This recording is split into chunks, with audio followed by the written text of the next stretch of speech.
आज हम लोग भारत की खोज से जो दूसरा पाठ है तलाश, उसका अध्ययन करेंगे।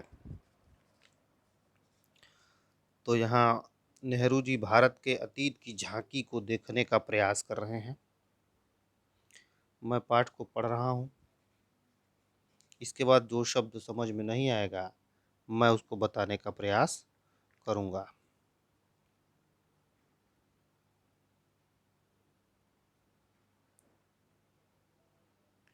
बीते हुए सालों में मेरे मन में भारत ही भारत रहा है।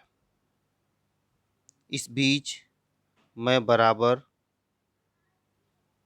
उसे समझने और उसके प्रति अपनी प्रतिक्रियाओं का विश्लेषण करने की कोशिश करता रहा हूँ। मैंने बचपन की ओर लौटकर याद करने की कोशिश की कि मैं तब कैसा महसूस करता था। मेरे मन में इस अवधारणा ने कैसा धुंधला रूप ले लिया था और मेरे ताज़ा अनुभव ने उसे कैसे संवारा था। आखिर यह भारत है क्या? अतीत में यह किस विशेषता का प्रतिनिधित्व करता था? उसने अपनी प्राचीन शक्ति को कैसे खो दिया? क्या उसने इस शक्ति को पूरी तरह खो दिया है? विशाल जनसंख्या का बसेरा होने के अलावा क्या आज उसके पास ऐसा कुछ बचा है जिसे जानदार कहा जा सके? आधुनिक विश्व से उसका तालमेल किस रूप में बैठता है? नेहरू जी के मानस पटल पर भारत ही भारत रहा। वे भारत को बराबर समझने और विश्लेषण करने तथा बचपन को याद करने की कोशिश करते हैं। वे सोचते थे कि आखिर यह भारत है क्या? यह किस विशेषता का प्रतिनिधित्व करता है? यह कैसे शक्ति खोता चला गया?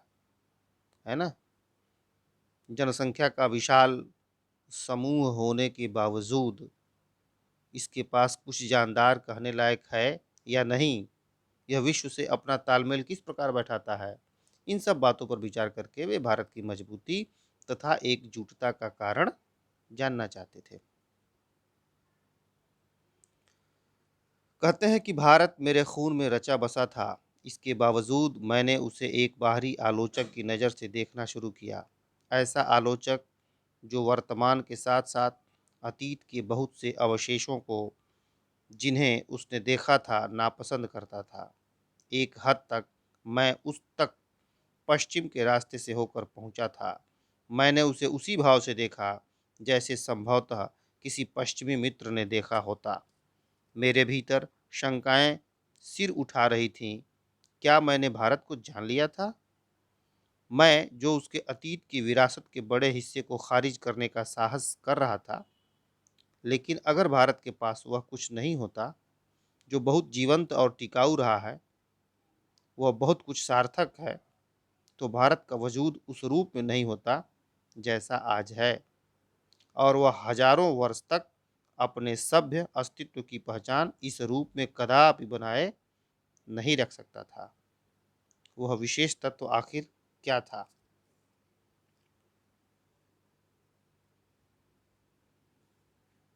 नेहरू जी भारत को एक आलोचक की दृष्टि से देखना चाहते थे। वे भारत को तो देख रहे थे पर अतीत के कई अवशेषों को अनदेखा कर रहे थे।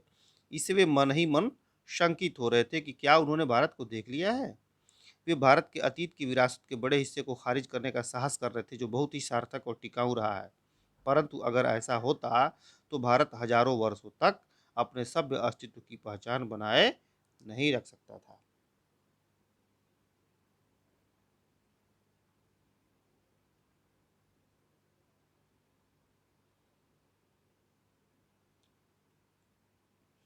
मैं भारत के उत्तर पश्चिम में स्थित सिंधु घाटी में मोहनजोदड़ो के एक टीले पर खड़ा था।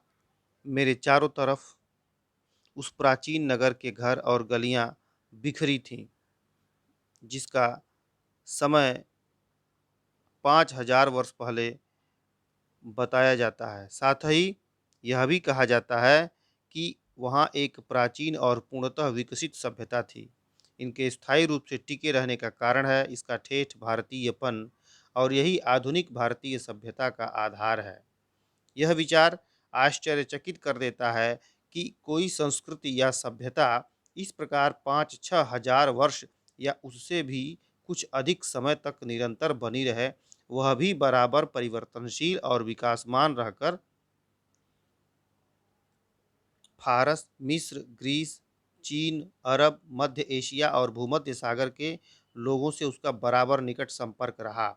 यद्यपि भारत ने उन्हें प्रभावित किया और स्वयं भी उनसे प्रभावित हुआ, फिर भी उसका सांस्कृतिक आधार इतना मजबूत था कि वह हिला नहीं।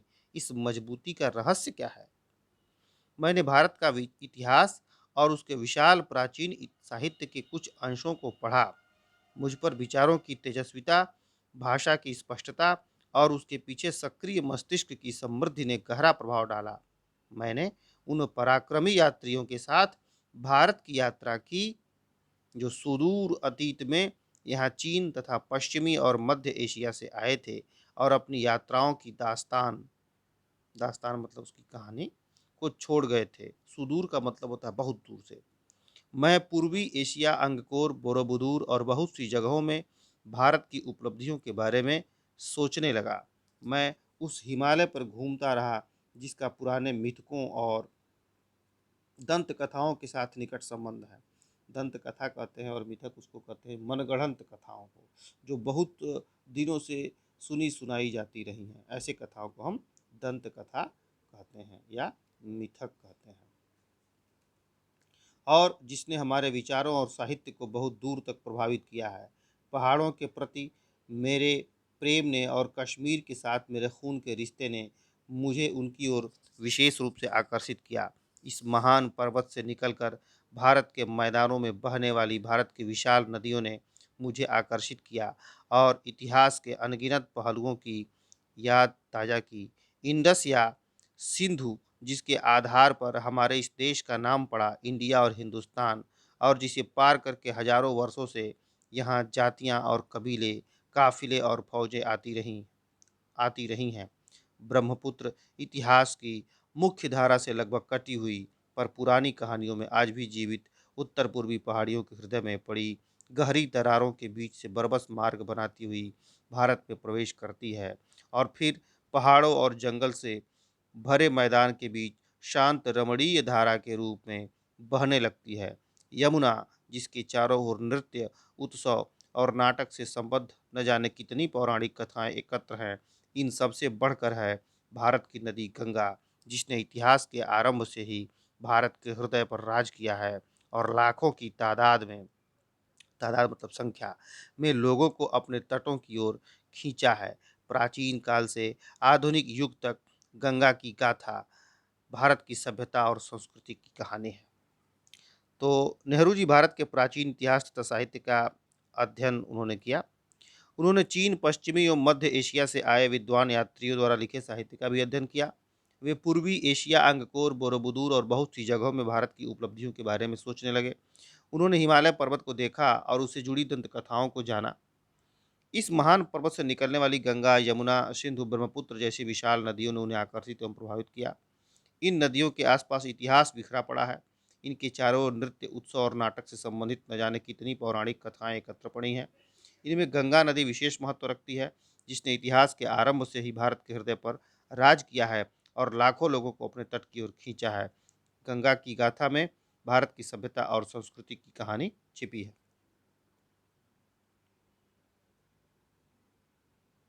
नेहरू जी आगे कहते हैं कि मैंने पुराने स्मारकों और भग्नावशेषों को और पुरानी मूर्तियों और भित्ति चित्रों को देखा। भित्ति चित्र का मतलब होता है गुफाओं की दीवार पर बने हुए चित्रों को देखा। अजंता, एलोरा, एलिफेंटा की गुफाओं और अन्य स्थानों को देखा।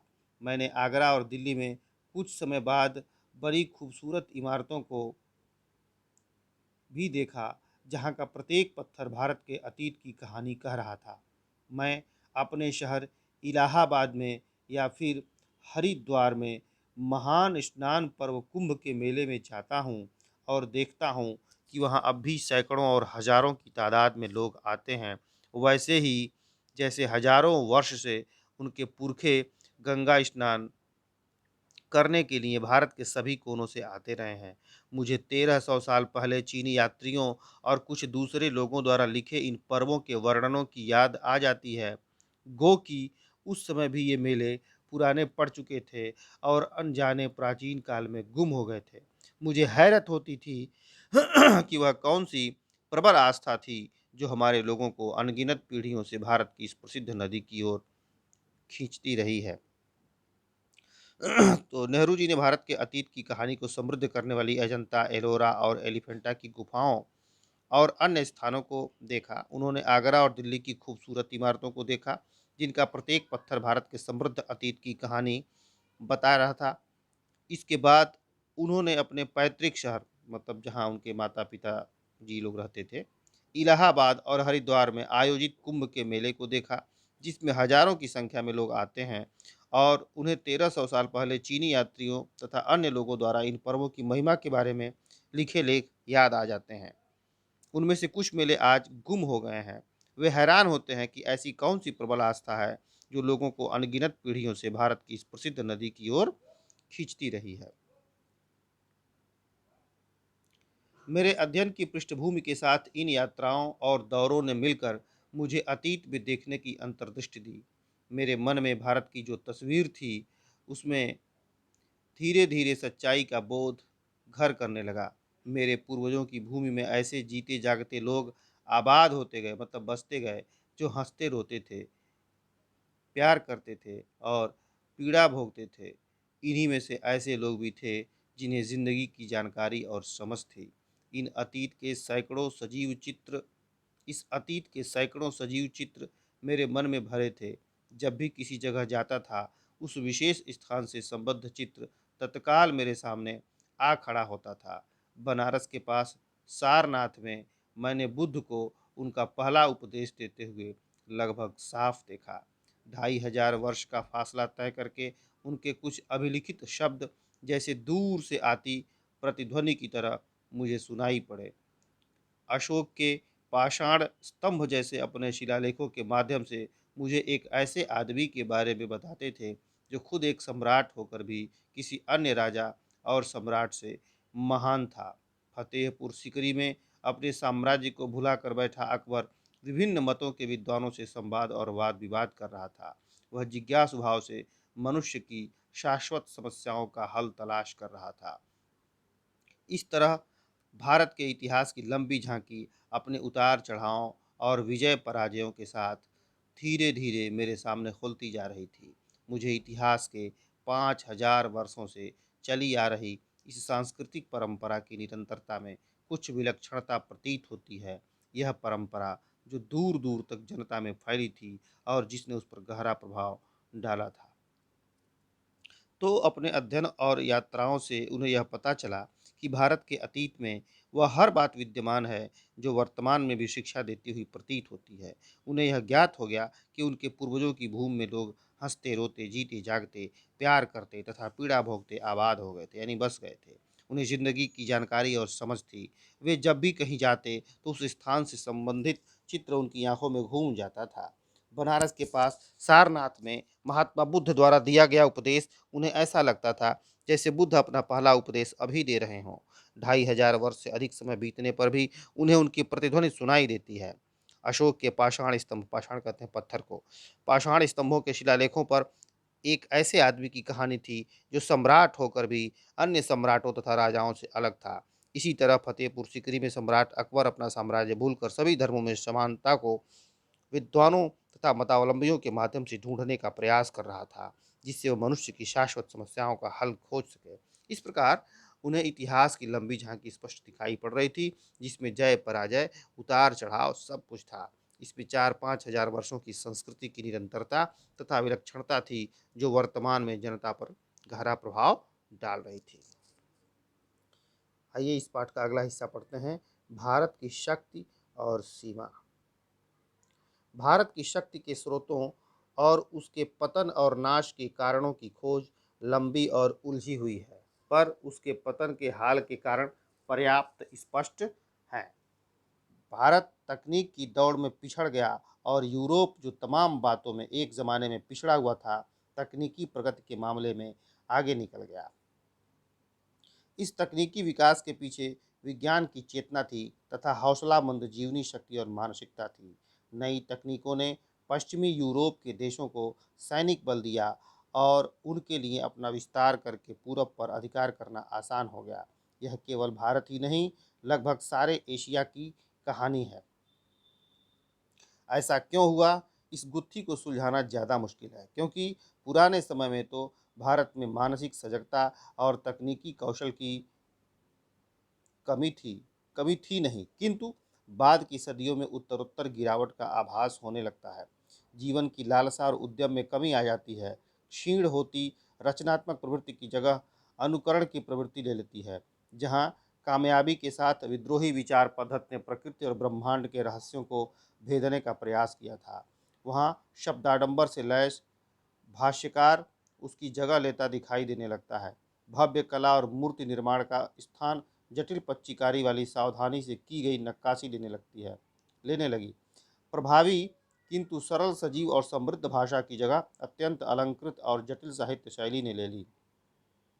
साहसिक कार्यों की लालसा और छलकती हुई जिंदगी, जिसके कारण सुदूर देशों में भारतीय संस्कृति का प्रसार संभव हो सका था, क्षीण हो चली और उसके स्थान पर महासागरों को पार करने पर रोक लगाने वाली संकीर्ण रूढ़िवादिता ने जन्म ले लिया। जांच पड़ताल की विवेकपूर्ण चेतना लुप्त होती गई और अतीत की अंधी मूर्ति पूजा ने उसकी जगह ले ली। अतीत के विकट भार ने उसे कुचल कर रख दिया और वह एक तरह की मूर्छा से ग्रस्त हो गई। मानसिक जड़ता और शारीरिक थकावट की इस हालत में भारत का ह्रास होने लगा। वह गतिहीन और जड़ हो गया, जबकि विश्व के दूसरे हिस्से प्रगति के पथ पर बढ़ते गए। तो नेहरू जी का मानना है कि भारत की शक्ति के स्रोतों के पतन के कारणों को खोजा जाए तो पता चलता है कि प्रत्येक क्षेत्र में आगे रहने वाला भारत पिछड़ता गया और पिछड़ा रहने वाला यूरोप आगे निकल गया। इससे यूरोपीय देशों की सैन्य शक्ति भी बढ़ी। फलस्वरूप उन्होंने पूरब की दिशा में कदम बढ़ाए। भारत सहित सारे एशिया की यही कहानी थी। ऐसा क्यों हुआ, इसे सुलझाना सरल नहीं है। वास्तव में भारत में पुराने समय में मानसिक सजगता और तकनीकी कौशल की कमी न थी, पर बाद की सदियों में इसमें गिरावट आती गई। रचनात्मक प्रवृत्ति में कमी आई और अनुकरण की प्रवृत्ति मतलब नकल की प्रवृत्ति बढ़ती गई। एक ओर जहाँ प्रकृति एवं ब्रह्मांड के रहस्य खोलने की क्षमता क्षीण यानी कमजोर होती जा रही थी, वहीं साहित्यिक सृजनात्मकता में यानी साहित्य रचना में वृद्धि हुई। भव्य कला और मूर्ति निर्माण पर पाश्चात्य प्रभाव पड़ा और जटिल पच्चीकारी नक्काशी में बदलने लगी। भाषा भी इस बदलाव से न बच सकी। सरल, सजीव और समृद्ध भाषा की जगह अलंकृत और जटिल साहित्यिक शैली युक्त भाषा ने ले ली। इसके अलावा इसी समय एक संकीर्ण मानसिकता का भी उदय हुआ, जिससे महासागरों को पार करने की प्रवृत्ति को बल मिला।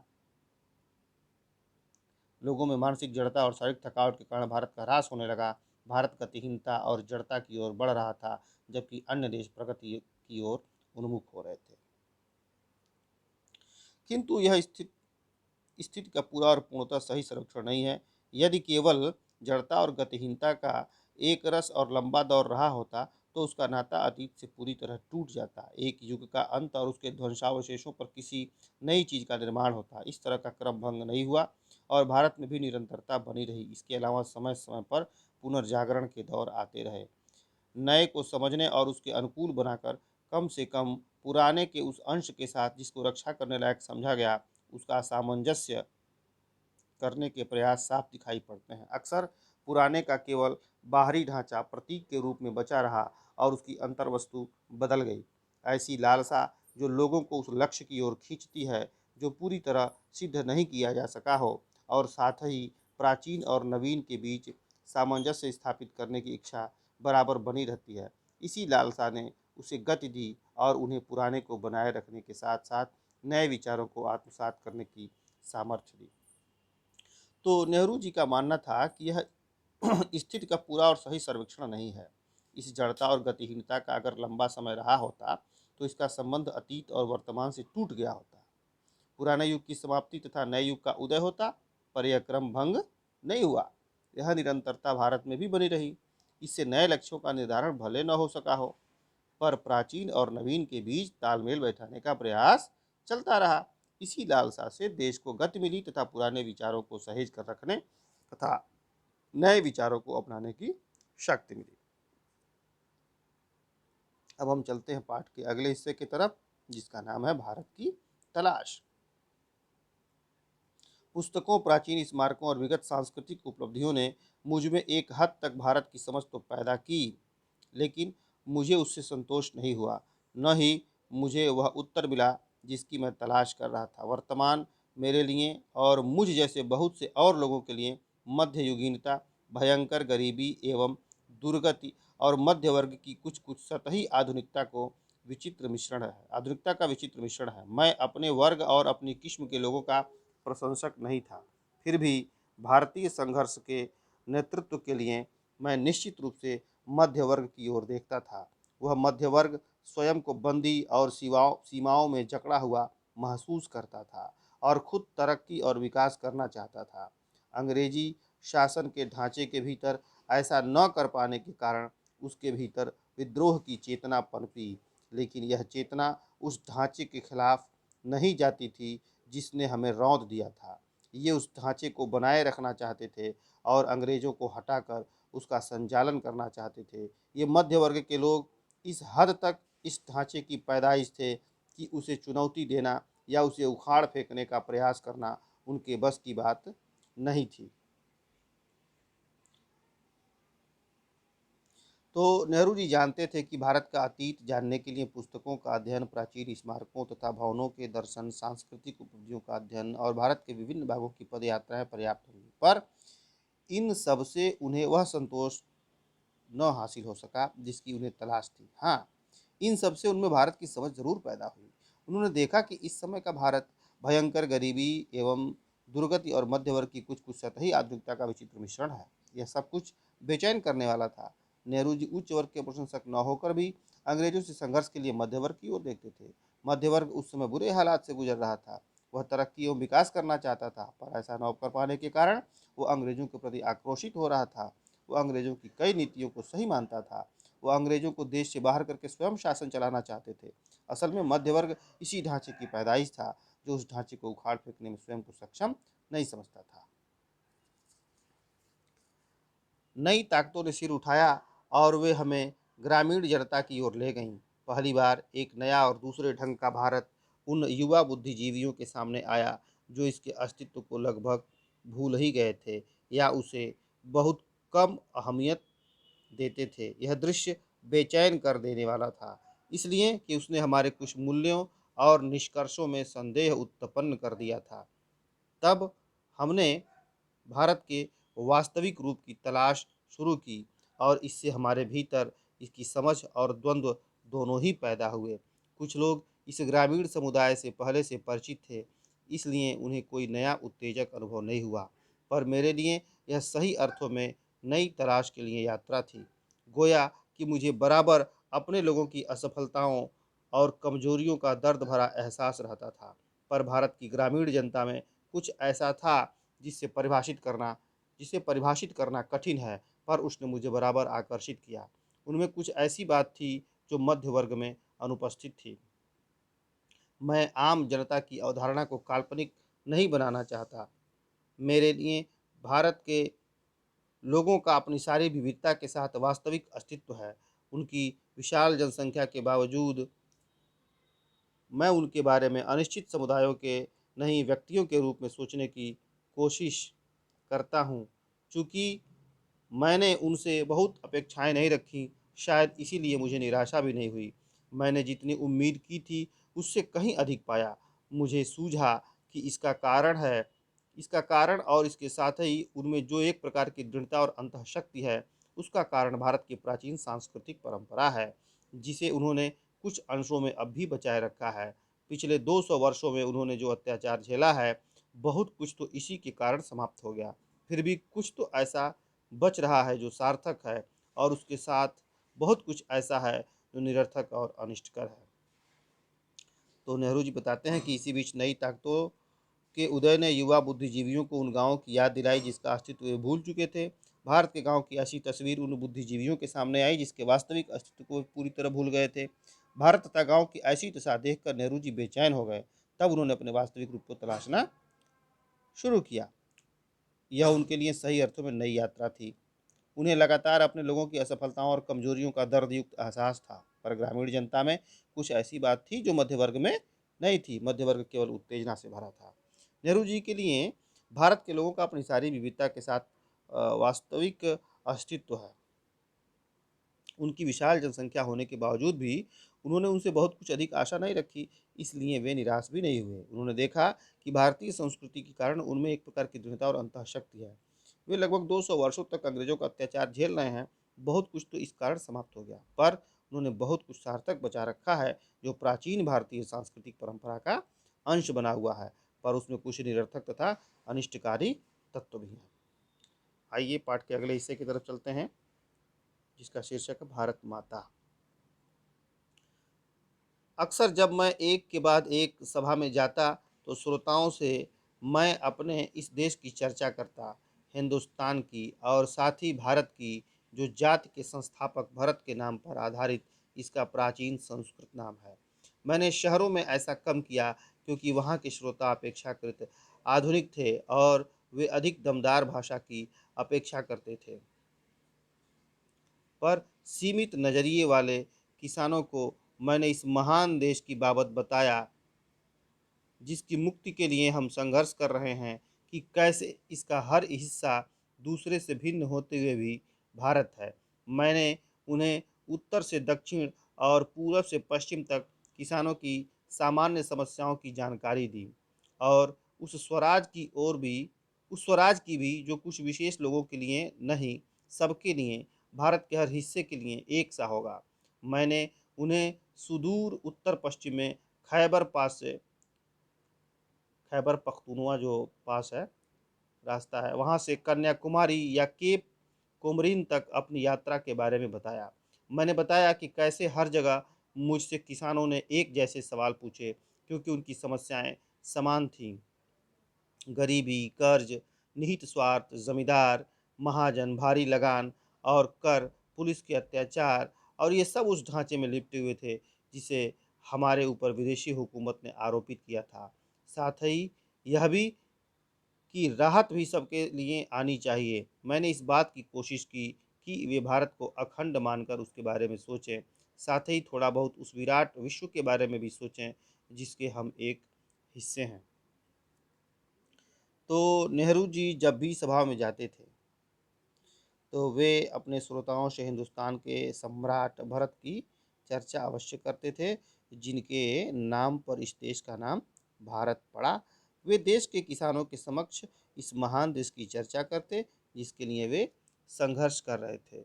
उनको नेहरू जी बताते कि वे भिन्न भिन्न होकर वे कैसे एक हैं, सभी इस महान भारत के हिस्से हैं। उन्होंने सुदूर उत्तर पश्चिम के खैबर पास यानी खैबर पख्तूनवा दर्रा से कन्याकुमारी तक की अपनी लंबी यात्रा के अनुभव के आधार पर बताया कि देश के सभी हिस्से के किसानों की समस्याएं एक समान हैं। देश के सभी स्थानों के किसान गरीबी, कर्ज, निहित स्वार्थ, जमींदार, महाजन, भारी लगान, कर, पुलिस के अत्याचार आदि समस्याओं का सामना कर रहे हैं। सभी देशवासियों को मिलकर इस देश को अंग्रेजों के चंगुल से आज़ाद कराना है। नेहरू जी के लिए अनुभव कराना ज़्यादा कठिन काम न था, क्योंकि उन्हें प्राचीन महाकाव्यों, पुरा कथाओं और दंत कथाओं की जानकारी थी। उन्हें साहित्य के माध्यम से देश के बारे में जानकारी थी।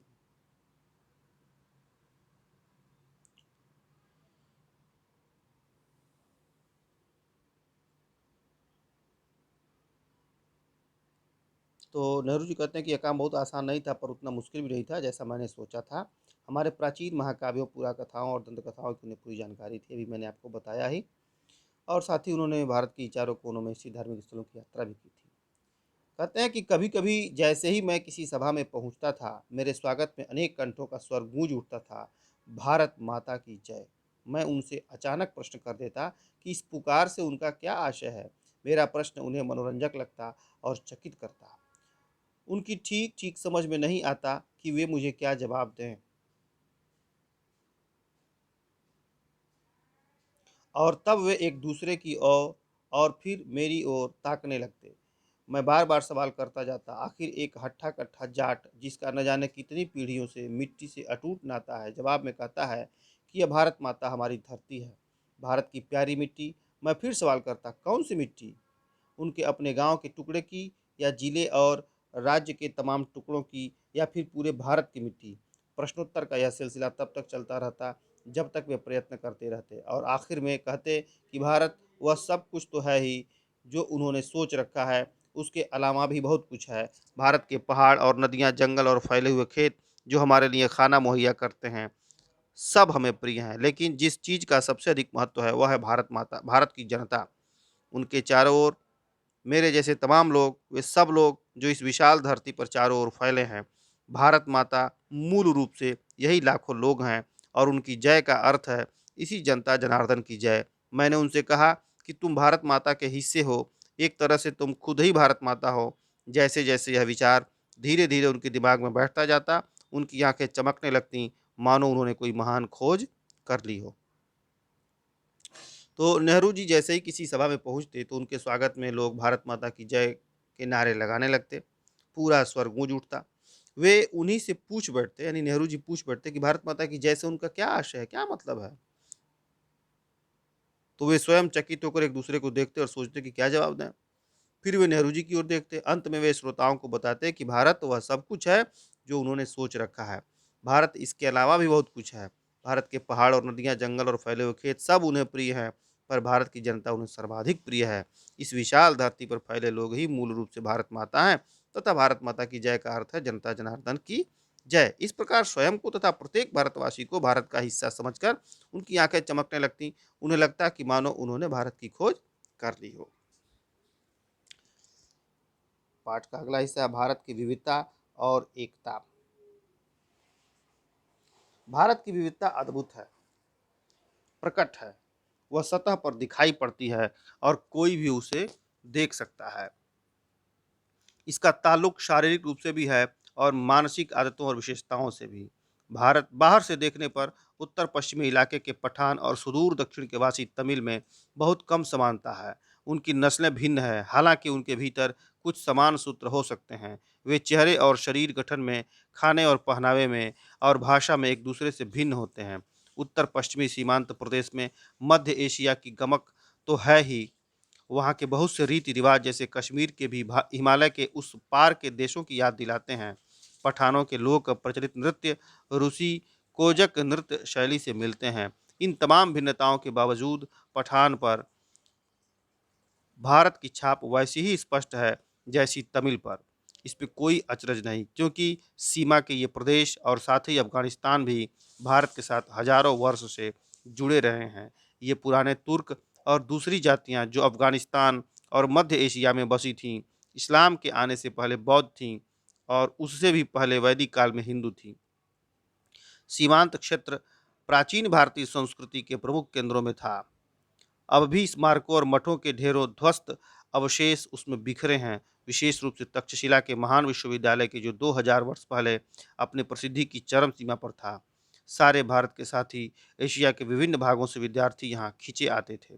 धर्म परिवर्तन से अंतर जरूर आया, पर उन क्षेत्र के लोगों ने जो मानसिकता विकसित कर ली थी वह पूरी तरह नहीं बदल सकी। तो बताते हैं नेहरू जी कि विविधता में एकता देखने के लिए भारत से अच्छा स्थान शायद ही कोई हो। यहाँ की विविधता भी अद्भुत है, जिसे स्पष्ट रूप से कोई भी देख सकता है। उत्तर पश्चिमी इलाके में रहने वाला पठान सुदूर दक्षिण छोर पर रहने वाले तमिल से बहुत कम समानता रखता है। इन अनेक विविधताओं के बावजूद सीमा के पास रहने वाले पठान पर भारत की छाप तमिल जैसी ही दिखाई देती है। अफगानिस्तान भारत के साथ हजारों वर्षों से जुड़ा रहा है।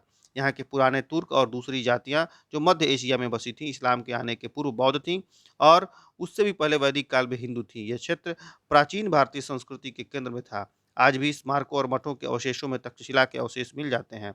यहाँ सारे भारत के अलावा एशिया के विभिन्न भागों से विद्यार्थी आकर शिक्षा ग्रहण किया करते थे। धर्म परिवर्तन के बाद भी लोगों ने जो मानसिकता कर ली थी वह पूरी तरह न बदल सकी। पठान और तमिल दो चरम उदाहरण हैं, बाकी की स्थिति कहीं इन दोनों के बीच में है। सबकी अपनी अलग अलग विशेषताएं हैं, पर सब पर इससे भी गहरी छाप भारतीयता की है।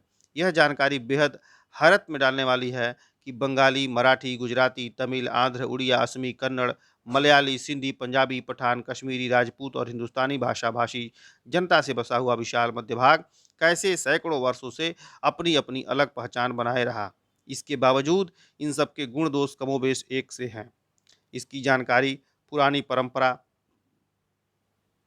और अभिलेखों से मिलती है। साथ ही इस पूरे दौरान वे ऐसे भारतीय बने रहे हैं जिनकी राष्ट्रीय विरासत एक ही थी और उनकी नैतिक और मानसिक विशेषताएं भी समान थी। प्राचीन चीन की तरह प्राचीन भारत अपने आप में एक दुनिया थी, एक संस्कृति और सभ्यता थी, जिसने तमाम चीज़ों को आकार दिया था। विदेशी प्रभाव आए और अक्सर उस संस्कृति को प्रभावित करके उसी में जज़्ब हो गए, अडॉप्ट हो गए।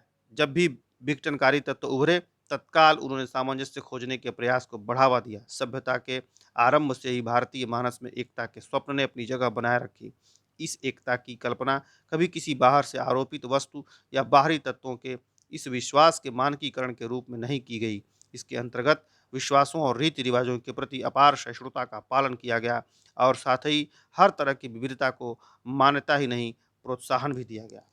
किसी एक देशीय समूह में, चाहे वे कितने घनिष्ठ रूप में एक दूसरे से जुड़े हों, छोटी बड़ी भिन्नताएं हमेशा देखी जा सकती हैं। उस समूह की मूल एकता तब प्रकट होती है जब उसकी तुलना किसी अन्य देशीय समूह से की जाती है। यह बात अलग है कि अक्सर दो निकटवर्ती समूहों की भिन्नता सीमांत इलाकों में या तो धुंधली पड़ जाती है या आपस में घुल मिल जाती है। प्राचीन और मध्य युग में आधुनिक राष्ट्र के विचार ने जन्म नहीं लिया था और सामंती, धार्मिक या जातीय संबंधों का महत्व अधिक था। फिर भी मेरा विचार है कि ज्ञात इतिहास में किसी भी समय एक भारतवासी भारत के किसी भी हिस्से में अपने ही घर की सी अपनेपन की अनुभूति करता था, जबकि किसी भी दूसरे देश में पहुंचकर वह अजनबी और परदेशी महसूस करता था। उन देशों में जाकर जिन्होंने कुछ दूर तक उसकी संस्कृति या धर्म को अपना लिया था, उसे अजनबीपन का बोध निश्चय ही कम होता था। वे लोग जो किसी गैर भारतीय धर्म को मानने वाले थे या भारत में आकर यहीं बस गए, कुछ ही पीढ़ियों के गुजरने के दौरान स्पष्ट रूप से भारतीय हो गए, जैसे यहूदी, पारसी और मुसलमान।